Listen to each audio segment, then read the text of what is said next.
Anda tahu kaum Yahudi ini oleh Allah Ta'ala termasuk kaum yang paling banyak dijelaskan dalam Al-Quran. Kenapa? Karena Allah ingin memberitahu kepada kita who's our real enemy, siapa musuh kita yang sebenarnya. Minan nas, ya, dari kalangan manusia. Kalau dari kalangan jin udah jelas, syaitan. Bahwa ciri khas kaum Yahudi itu apa? Coba lihat, kalau sudah Yahudi perang langsung dengan kaum muslimin, lihatlah kasus di Palestina. Tentara-tentara IDF, Israel Defense Force, kalau dikerahkan menghadapi anak Palestina yang umurnya 10 tahun yang megang batu, Pak. Anda lihat fotonya baik-baik. Itu pasti di celana-celana itu tentara Yahudi itu basah, Pak. Ngompol mereka. Pengecut mereka. Makanya sekarang angkatan bersenjata Israel sudah mulai punya pemikiran praktis. Semua seragam tentara Israel sudah build up, di dalamnya ada pampersnya, ada diapersnya gitu. Karena itu sudah kelakuan mereka, Pak. Takut sekali mereka kalau ngadepin umat Islam.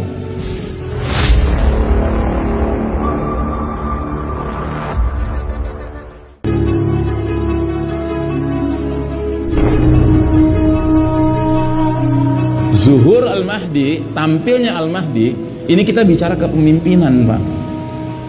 Maka saya harus meyakinkan kita semua di sini, Al-Mahdi sebagai the certified leader, pemimpin yang dapat sertifikasi dari Allah dan Rasulnya yang akan muncul di akhir zaman, saya jamin gak bakal menjadi pemimpin lewat penghitungan suara.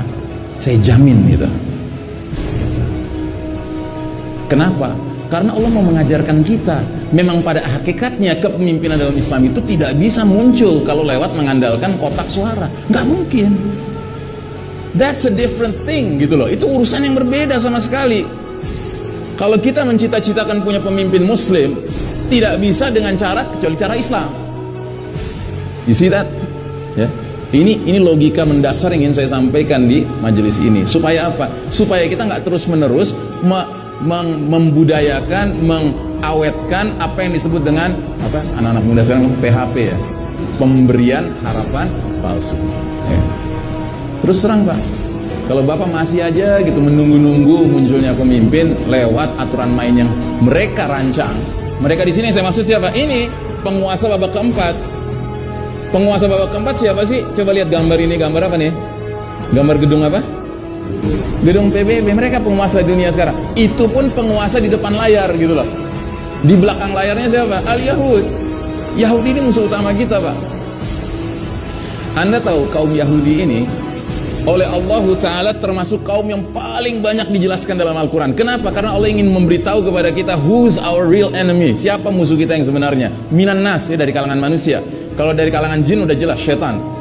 Inna syaitana lakum aduun fattakhiduhu aduwa. Sesungguhnya syaitan bagi kalian adalah musuh, perlakukanlah dia sebagai musuh. Tapi ingat, syaitan itu kan ada dua, minal jinnati wan nas, dari kalangan jin dan dari kalangan manusia. Nah, dari kalangan manusia siapa? Al-Yahud. Gitu. Allah takdirkan Yahudi ini menjadi musuh kita. Makanya ketika kita sholat, yang kita minta di samping siratal ladzina an'amta alaihim, kita tegaskan ghairil maghdubi alaihim waladdallin. Ya Allah, tunjuki kami jalan yang lurus, jalannya orang-orang yang dapat nikmat karena menempuhnya. Siapa mereka? Para nabi, siddiqin, syuhada, dan salihin, ya kan? 4 golongan ini kita berharap berkumpul bersama mereka di akhirat nanti. Sambil kita tegaskan, ya Allah, jangan masukkan kami ke dalam golongan al-maghdubi alaihim, yang engkau murkai. Sahabat bertanya kepada Nabi, ya Rasulullah, man humul maghdubi alaihim? Siapa sih yang dimaksud Allah dengan yang dimurkai Allah Ta'ala? Kata Nabi, humul Yahud. Mereka kaum Yahudi.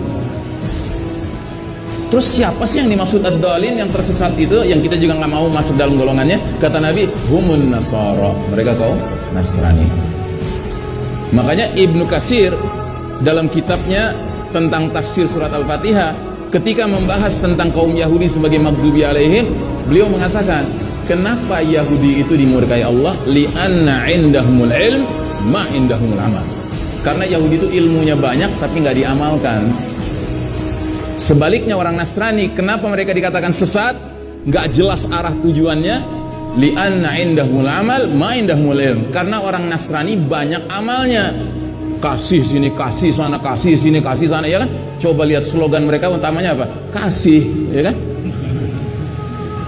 Tapi nggak berlandaskan ilmu. Sedemikian ngaconya ilmu mereka sampai mereka berani mengatakan Tuhan punya anak. Bahkan kadang-kadang Tuhan, ya itu yang anaknya itu ya Tuhan itu juga gitu. Ya, pokoknya nggak clear deh, nggak jelas gitu. Nah, jadi dari dua kelompok ini, kira-kira kelompok utama yang musuh kita siapa? Yang dimurkai Allah. Kalau yang sesat ini tergantung siapa yang Allah lagi kasih angin. Kalau Allah lagi kasih angin kaum muslimin yang berjaya ya, maka yang tersesat tadi itu ngekor sama kaum muslimin. Nasrani itu baiknya luar biasa kalau kaum muslimin sedang berjaya. Dia baik sekali sama kita. Tapi begitu Yahudi yang berjaya, kaum Nasrani kemana berpihaknya? Ke Yahudi. Gitu. Karena mereka sesat, gitu loh. Nggak jelas arah gitu. Tergantung siapa yang lagi berpengaruh. Gitu. Nah sekarang yang lagi berpengaruh siapa di dunia? Al-Yahud. Makanya wajar Nasoronya berpihak ke Yahudi. Nah jadi saudaraku rahimahumullah, PBB ini diciptakan, dibentuk, dibikin, dibidani oleh kaum Yahudi. Tapi Yahudinya nggak berperan langsung di situ, karena Allah terangkan dalam surat Al-Hasyr bahwa ciri khas kaum Yahudi itu apa? La yuqatilunakum jami'an illa fi quran muhassanatin aw min wara'i judur. Orang-orang Yahudi itu nggak akan memerangi kalian serentak, terang-terangan, directly gitu, face to face, kecuali di balik benteng-benteng yang kokoh atau di balik tembok-tembok gitu. Jadi ciri khasnya Yahudi adalah pakai pihak lain untuk memusuhi umat Islam. Merekanya sendiri maunya di belakang layar gitu. Nah layarnya apa? Temboknya apa? Benteng yang kokohnya apa? Bisa berupa PBB, bisa berupa Amerika Serikat, bisa berupa IMF, bisa berupa World Bank, ya pendek kata macam-macam. Mereka jadikan ini mereka, tembok pelindung mereka menghadapi kita. Coba lihat kalau sudah Yahudi perang langsung dengan kaum muslimin, lihatlah kasus di Palestina. Tentara-tentara IDF, Israel Defense Force, kalau dikerahkan menghadapi anak Palestina yang umurnya 10 tahun yang megang batu, Pak. Anda lihat fotonya baik-baik, itu pasti di celana-celana itu tentara Yahudi itu basah, Pak. Ngompol mereka, pengecut mereka. Makanya sekarang angkatan bersenjata Israel sudah mulai punya pemikiran praktis. Semua seragam tentara Israel sudah build up, di dalamnya ada pampersnya, ada diapersnya gitu. Karena itu sudah kelakuan mereka, Pak. Takut sekali mereka kalau ngadepin umat Islam gitu. Nah jadi saudaraku rahimahumullah, PBB ini sekarang menjadi ujung tombak peperangan Yahudi lawan kita. Cuma sayangnya umat Islam gak sadar-sadar, sehingga umat Islam masih aja punya harapan kepada PBB. Padahal coba lihat, PBB ini punya banyak dewan, dan dewan yang paling menentukan namanya Dewan Keamanan PBB, United Nations Security Council, yang jumlah anggotanya berapa negara? 15, dengan catatan 10 negara tidak permanen, gonta-ganti aplusan. 5 negara permanen, punya hak veto, nggak boleh diutak-atik. Siapa mereka? Amerika, Inggris, Perancis, Rusia, Cina. Ada yang muslim? Ada yang muslim? Nggak ada ya. Amerika, Inggris, Perancis, Cina, Rusia, nggak ada yang muslim. Kalau nggak Yahudi, Nasrani, musyrik. Sehingga Anda kok masih bertanya sih, ini gimana sih PBB, umat Islam di Palestina dibantai kok nggak berbuat apa-apa? Anda masih bertanya, ini gimana sih PBB, di Rohingya umat Islam dibantai, diusir ya kan, mereka nggak berbuat apa, PBB nggak berbuat apa-apa.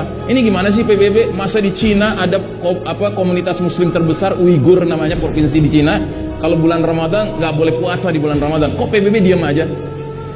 Yang salah bukan PBB-nya, Pak, yang salah kitanya pakai nanya gitu loh. Kenapa masih nanya juga gitu loh ya. Apa yang kita mau harapkan dengan pihak kafir sedang mimpin dunia, terus kita berharap mereka mau melindungi kita? Hey, come on, you got the wrong address, salah alamat gitu. Nah jadi saudaraku rahimakumullah, maka saya menganjurkan Anda membaca buku ini ya.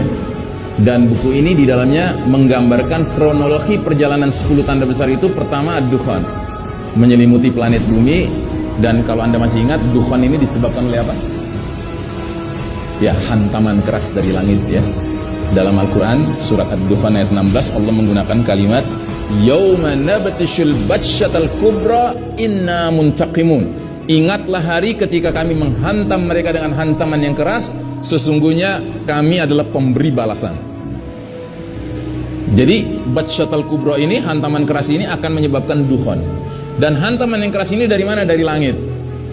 Bongkahan-bongkahan batu berjatuhan dari langit. Kalau istilah kita sekarang apa? Meteor ya, kita menyebutnya meteor gitu.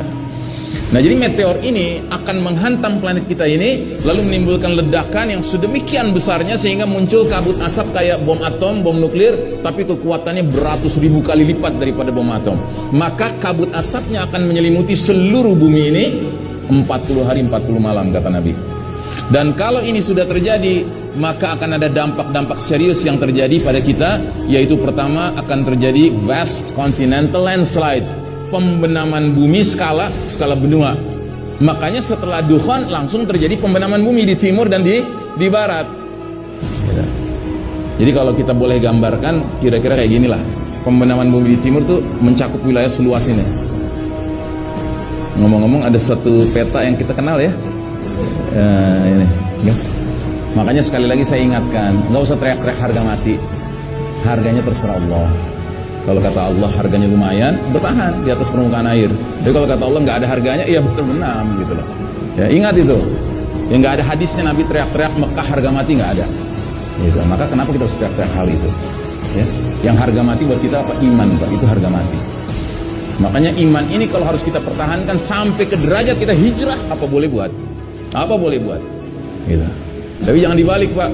Demi mempertahankan tempat yang kita pijak ini, nggak apa-apa deh iman kita korbankan. Nauzubillah min dzalik. Nggak begitu, Pak. Logika kita berpikirnya adalah iman itu harga mati. Gitu.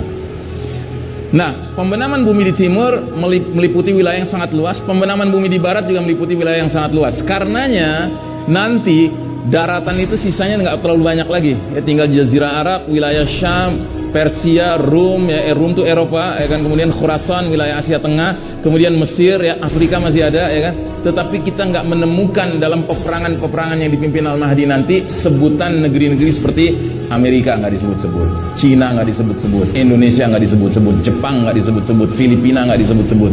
Kenapa? Karena boleh jadi semuanya termasuk yang terbenam. Gitu. Makanya saya peringatkan diri saya dan kita bersama di sini, mungkin sudah waktunya kita mulai coba ngomong baik-baik sama istri kita, kira-kira jadwal hijrahnya kapan, gitu, ya. Kemana hijrahnya Ustaz? Ya ke tempat di mana pemimpin kita bakal muncul. Siapa pemimpin kita? Ya sedang kita bicarakan ini, Al-Mahdi.